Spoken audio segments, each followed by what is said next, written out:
Hello guys, this is me advocate Ajay Kumar Prajapati और आज हम बात करने वाले हैं एक इम्पोर्टेंट टॉपिक के बारे में जिसका नाम है जजमेंट राइटिंग, जो कि आरजेएस में काफ़ी इम्पोर्टेंट टॉपिक है और आरजेएस की मेंस में 40 नंबर का पोर्शन ये कवर करता है।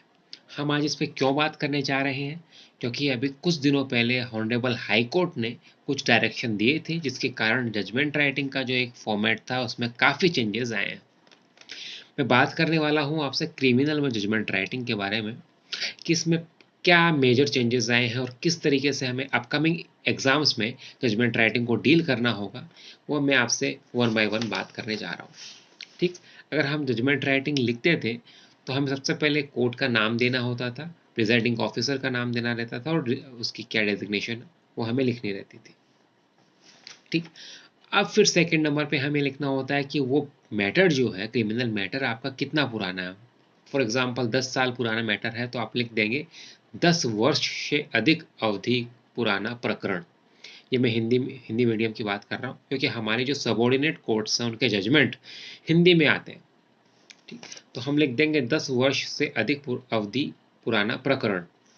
उसके नीचे एक आपका वो बनेगा, आपका कॉलम बनेगा जिसमें कुछ एलिमेंट डाले जाएंगे, जैसे जजमेंट की डेट क्या है, प्रकरण की संख्या कितनी है, उसके सीआईएस नंबर क्या है, सीएनआर नंबर क्या है, एफआईआर की रिपोर्ट कितनी होगी, कौन से सेक्शन लगे हैं, चार्जशीट कौन से सेक्शन में आई है और पुलिस थाना आपका कौन सा लग रहा है। तो ये एक फॉर्मेट आपका बन जाएगा।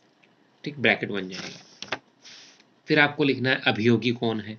तो अभियोगी क्रिमिनल मैटर्स में हमारा हो गया स्टेट, स्टेट जरिए अभियोजन अधिकारी।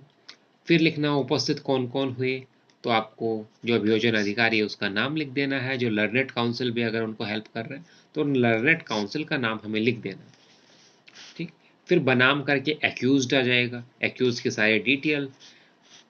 फिर आ जाएगा आपका उपस्थित कौन हुआ एक्यूज्ड की तरफ से, लर्नेड काउंसिल का नाम।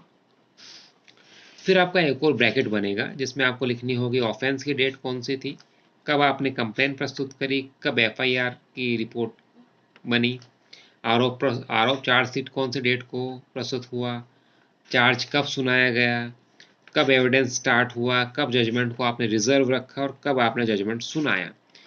ठीक, उससे आगे आपको चलना होगा। एक और ब्रैकेट आपका बनेगा जिसमें आपको एक्यूज्ड का डिटेल देनी पड़ेगी। एक्यूज्ड का क्रम नंबर कितना है, नाम क्या है, उसको कब अरेस्ट करा गया, जमानत पर छोड़ा है तो कब छोड़ा है, आरोप का जो विवरण है उस पर कौन से चार्ज लगे हैं वो आपको देने रहेंगे, कन्विक्शन हुआ, एक्विटल हुआ, फिर आपका कस्टडी पीरियड आ गया। फिर उससे आगे चले तो आपको गवाह